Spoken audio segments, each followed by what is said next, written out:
Good morning students. I hope आप सभी अच्छे होंगे।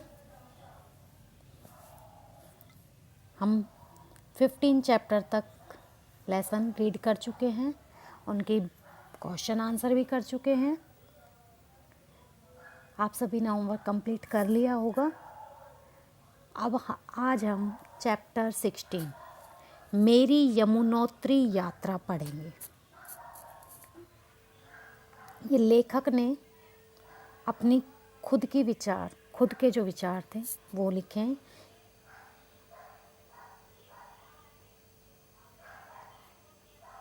प्रस्तुत पाठ में लेखक ने अपनी यमुनोत्री की यात्रा का मनोरम वर्णन किया है। मनोरम, मन को हरने वाला, मन को अच्छा लगने वाला, प्रिय। यमुनोत्री प्रकृति के सौंदर्य को निहारने का अनुपम स्थान है। यमुनोत्री एक ऐसा स्थान है जहाँ से हम प्रकृति का सौंदर्य, प्रकृति की सुंदरता को बहुत अच्छे से देख सकते हैं।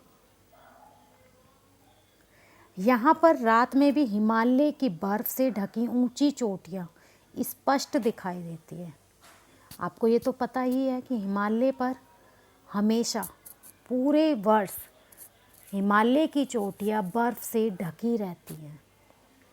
तो यमुनोत्री एक ऐसा स्थान है जहाँ से रात के अंधेरे में भी हम बर्फ़ की ऊंची ऊंची चोटियों को, हिमालय की जो ऊंची चोटियाँ उनको बर्फ़ से ढकी हुई ऊंची चोटियों को बहुत ही सुंदर तरीके से स्पष्ट रूप से देख सकते हैं। वो हमें एकदम क्लियर, साफ़ सुथरी दिखाई देती है। तो जब ऐसी चीज़ हम देखते हैं तो वहाँ अपने आप ही दृश्य वहाँ का मनोरम हो जाता है, सुंदर हो जाता है, मन को लुभाने वाला, मन को आकर्षित करने वाला। ठीक है, तो अब आगे देखिए इस लेसन में क्या है कि अनु के स्कूल के छात्र यमुनोत्री की यात्रा पर जा रहे थे। यात्रा आपको पता है, ट्रिप होती है, स्कूल ट्रिप, जैसे आप लोग भी पिकनिक पर जाते थे ऐसे ही अनु भी उसके साथ जाना चाहती थी। उसने पत्र लिखकर अपने पिताजी से यमुनोत्री जाने की अनुमति मांगी थी। पिताजी ने उसके पत्र के उत्तर में एक पत्र लिखा। पहले आपको पता है लेटर यानी पत्र लिखा जाता था। अगर बच्चे हॉस्टल में रहते थे, छात्रावास यानी कि, तो वहाँ से अपने पेरेंट्स को पत्र लिखते थे और उसके उत्तर जब आते थे, जवाब जब मिलता था वो भी एक पत्र के जरिए आता। आजकल हमारे पास मोबाइल फ़ोन होते हैं तो हम तुरंत बात कर लेते हैं, लेकिन पहले पत्र एक जरिया था। एसएमएस वगैरह कुछ नहीं था क्योंकि मोबाइल फ़ोन, टेलीफोन नहीं थे। तो अनु ने जब देखा कि मेरा स्कूल के सभी मेरे स्कूल के सहपाठी, सहपाठी क्या होते हैं? साथ पढ़ने वाला, जब जा रहे हैं तो उसने भी अपने पापा से परमिशन मांगी, अनुमति, परमिशन, कि मैं जाना चाहती हूँ, आप भेजो। अब पेरेंट्स भेजेंगे तभी जाएगी आखिर। तो उसके पिताजी ने एक पत्र लिखा। पिताजी का पत्र मिलता ही वह उसे एक ही सांस में पढ़ गई, एक ही सांस में, यानी कि बिना रुके। जैसे ही पत्र मिला एक ही सांस में पढ़ना, यानी बिना रुके, कहीं भी अल्प विराम भी ना लेना, और फटाफट उसको रीड किया उसने कि इसमें लिखा क्या है। उन्होंने लिखा था, मुझे यह जानकर अत्यंत प्रसन्नता हुई कि तुम अपने सहपाठियों के साथ यमुनोत्री जाना चाहती हो। मेरी सहमति तुम्हारे साथ है। सहमति, रजामंदी, यानी हाँ। हाँ, यह अवश्य ध्यान रखना कि यमुनोत्री समुद्र तल से 11,000 फुट ऊंचाई पर है, इसलिए रास्ते में और ऊपर बहुत ठंड होगी। ठंड से बचाव के लिए कुछ ऊनी वस्त्र और कंबल ले जाना। अनु ने यमुनोत्री जाने वाले छात्रों की सूची में अपना नाम लिखवा दिया। तो जब अनु ने अपने फादर से परमिशन ली तो उनके फादर ने बिना किसी रोक टोक के परमिशन दे दी, लेकिन उन्हें एक हिदायत दी, क्या, कि एक तो यमुनोत्री जब आप जाओगे तो वो समुद्र तल से कितनी ऊंचाई पर है? 11,000 फीट। ठीक है, तो वहाँ जब समुद्र तल से इतनी ज़्यादा ऊंचाई है तो ऑब्वियसली ठंड ज़्यादा होगी, और ठंड ज़्यादा होगी तो वहाँ पर ठंड से बचने के लिए आप अपने साथ वूलन क्लॉथ्स और ब्लैंकेट लेके जाना, ठीक है। आगे देखिए,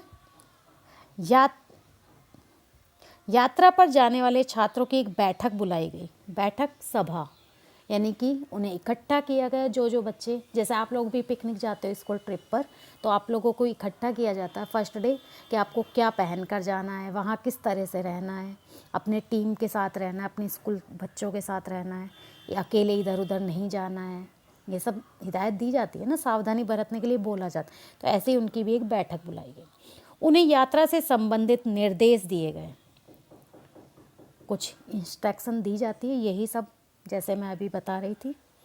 बैठक में छात्रों को प्रतिदिन डायरी लिखने का सुझाव भी दिया गया। डायरी लिखने का यानी कि जो तुम घूमोगे वहाँ डेली, तो शाम, अब इतनी दूर अगर यात्रा पर जा रहे हो तो ये तो है नहीं कि सुबह जाओगे और शाम को वापस आ जाओगे। अब ये ट्रिप है तो 2-4 दिन की तो होगी, इतनी दूर की है तो। मान लो हमें शिमला वगैरह जाना है तो हमें कम से कम 3 से 4 दिन तो चाहिए घूमने के लिए। वहाँ आसपास तो जा नहीं रहे कि 20-30-50 किलोमीटर है, चलो भाई 50 तक है, सुबह गए शाम को आ गए। अब वहाँ इतनी दूर जाएंगे, पूरा दिन लगेगा, तो घूमने के लिए भी 2-3 दिन जगह चाहिए। अब मान लो जयपुर जाना है तो 2 दिन का ट्रिप तो कम से कम होना ही चाहिए, कि सुबह सुबह हम जाएं, दोपहर तक पहुँचे, कुछ देर वहाँ घूमें, फिर रुके रात में, और फिर दूसरे दिन घूम के फिर हम चलें वहाँ से, है ना। तो उन बच्चों को क्या कहा गया कि जो आप प्रतिदिन यानी डेली देखोगे, वहाँ घूमोगे, तो तुम्हें क्या अच्छा लगा, क्या नहीं लगा, क्या क्या तुमने वहाँ वो सब अपनी डायरी में लिखना। कुछ लोगों को ये शौक भी होता है कि पूरे दिन जो करते हैं, उनकी लाइफ में जो भी घटित होता है, चाहे वो अच्छा हो या बुरा, उन्हें डायरी लिखने की आदत होती है कि आज हमारे साथ क्या हुआ, हमने क्या किया, किसने क्या किया हमारे साथ, तो लिखनी भी चाहिए। अनु को डायरी लिखने में बहुत रुचि थी, यानी उसे बहुत अच्छा लगता था डायरी लिखना, इंटरेस्टेड थी इस चीज़ में। उसने प्रतिदिन डायरी लिखी। उसकी डायरी के 2 पृष्ठों को पढ़कर उसके अनुभव में भागीदार बनिए, यानी उसने डेली लिखी, सिर्फ उसके 2 पृष्ठ यानी 2 पेज हम पढ़ेंगे कि उसने क्या लिखा। 8 जून 2000, आज हमारी रोमांचक यात्रा का पहला चरण पूरा हुआ। यानी जैसे हम गए तो फर्स्ट डे क्या हुआ था वो सारा अब उसने लिखा कि 8 जून को क्या क्या हुआ, ठीक है। नेक्स्ट देखिए अब आगे क्या हुआ था।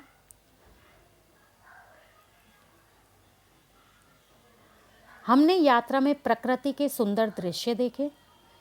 प्रकृति से क्या समझते हो आप? ये सभी प्राकृतिक संपदाएं हैं, पेड़ पौधे, पहाड़, पठार, नदियाँ, पक्षी, ये सब प्राकृतिक संपदा में आते हैं। ये खनिज संपदा जितनी भी है वो सब प्राकृतिक संपदा। तो ये प्रकृति के सुंदर दृश्य, यानी कि कहीं पहाड़ थे, सुंदर सुंदर वृक्ष थे, नदियाँ थी, झरने थे, जो भी कुछ देखा वो सब। हम दिल्ली से बस द्वारा देहरादून पहुँचे। मार्ग में धूल भरी आंधियाँ चल रही थी, इसलिए देहरादून तक की यात्रा बहुत नीरस थी, मतलब बिल्कुल मज़ा नहीं आया। क्यों? धूल भरी आंधियाँ चल रही थी। अपने आप को सेफ रखो, बचाओ उनकी, क्योंकि आँखों में कहीं ज़्यादा रेत वेत चली गई, मिट्टी वगैरह जाएगी तो हमारी डस्ट से आइज़ में इन्फेक्शन होने का डर रहता है। तो इसलिए बहुत ज़्यादा मज़े नहीं आए, बहुत नीरस थी, कोई मज़े नहीं आए, सब चुपचाप जा रहे थे बस से। देहरादून पहुंचकर हमने हनुमान चट्टी जाने वाली बस में अपना सामान रखा। हनुमान चट्टी एक जगह का नाम है। हंसते हंसते, गाते बजाते, शोर मचाते, अंत्याक्षरी खेलते हुए हम मसूरी पहुँचे। पहले कहाँ पहुँचे हम? दिल्ली से देहरादून। किसके द्वारा? बस के द्वारा। फिर देहरादून से बस चेंज की, कहाँ की? हनुमान चट्टी की। फिर वहाँ से हम कहाँ गए? मसूरी। अब मसूरी का मौसम बहुत सुहावना था। वहाँ पहुँचकर हमें मैदानी गर्मी से मुक्ति मिली, कि यहाँ जो गर्मी थी, मसूरी क्या है? पहाड़ी इलाका है, तो वहाँ उस मैदानी गर्मी से हमें निजात मिल गई। यहाँ मैदान है, वहाँ पहाड़ है, ठीक है। हमने थोड़ा जलपान किया, यानी ब्रेकफास्ट वगैरह करना, जलपान ब्रेकफास्ट। इसके बाद हमारी आगे की यात्रा प्रारंभ हुई। यमुना पुल पार करके हम हनुमान चट्टी पहुंच गए। रास्ते में बड़कोट, नौगांव आदि मनोहर स्थल आए। हनुमान चट्टी में हम गढ़वाल मंडल विकास निगम के यात्री निवास में ठहरे।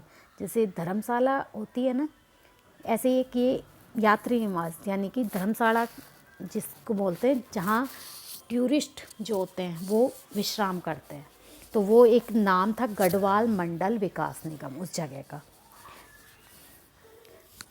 यात्री निवास में सामान रखकर हम थोड़ी दूर तक टहलने गए, ऐसे ही घूमने, वॉक पर। लंबी यात्रा के कारण सब थके हुए थे, परंतु यात्रा के रोमांच के कारण थकान का प्रभाव दिखाई नहीं दे रहा था। आप लोग पिकनिक वगैरह पे जाते हो, थक जाते हो, लेकिन आपके चेहरे पर बिल्कुल शिकन नहीं होती थकान की, क्योंकि आप इतना एंजॉय करते हो हद से ज़्यादा, बहुत खुश होते हो, और फिर वो थकान नहीं लगती। वही चीज़ इसमें है कि बच्चे थक गए थे, लेकिन उनके चेहरे पर थकान दिखाई नहीं दे रही थी। सूर्यास्त हो गया था, नहीं शाम हो गई थी, सूर्यास्त हो गया था। स्वच्छ नीले आकाश में तारे टिमटिमाने लगे। चंद्रमा की चांदनी दूर दूर तक की पहाड़ियों पर फैल गई। रात में भी हिमालय की बर्फ से ढकी ऊंची चोटियां स्पष्ट दिखाई दे रही थी। प्रकृति के इस अद्भुत दृश्य को आंखों में संजोए मैं और मेरे सहपाठी मीठी नींद में सो गए। कि ये सब देखते हुए हम कब सो गए हमें पता ही नहीं लगा। इतना अच्छा दृश्य था कि हमारे आंखों के सामने वही चलचित्र चल रहे थे कि हमने पूरे दिन में क्या क्या देखा, और देखते देखते याद करते करते हम लोग सो गए। ये थी फर्स्ट डे की यात्रा उनकी, 8 जून की, पहला चरण। अब दूसरा चरण 9 जून का क्या हुआ वो देखिए। अभी हम मीठी नींद में ही थे कि दरवाजे की घंटी बजी। 5 बजने वाले थे। हमें यमुनोत्री की चढ़ाई के लिए आदेश मिला कि अब आगे चलना था, ये तो है नहीं कि वहीं रुकना था। ऊनी वस्त्र और कपड़े के जूते पहनकर हम शीघ्र तैयार हो गए। हम सबके कंधों पर एक एक थैला था। अब थैले में क्या सामान था देखो। थैले में टॉर्च, चाकू, पीने के पानी की बोतल और खाने की कुछ वस्तुएं थी। हाथ में डंडे लिए हम यमुनोत्री की यात्रा के लिए निकल पड़े। डंडे लिए, डंडे का मतलब कोई वैसी स्टिक नहीं थी कि किसी बच्चे की पिटाई करनी थी, नहीं। जैसे आप कभी वैष्णो देवी गए हो तो वहाँ आप देखा होगा, वहाँ बांस के लंबे से डंडे रखते हैं, जिससे कि उसको चढ़ाई करने में आसानी रहती है। डंडे को पकड़ के डंडा रखो, उसके सहारे चढ़ो तो उससे चढ़ाई करने में आसानी मिलती है। तो इसीलिए उनके हाथ में भी एक एक डंडा था। कि हनुमान चट्टी से यमुनोत्री केवल 13 किलोमीटर दूर है।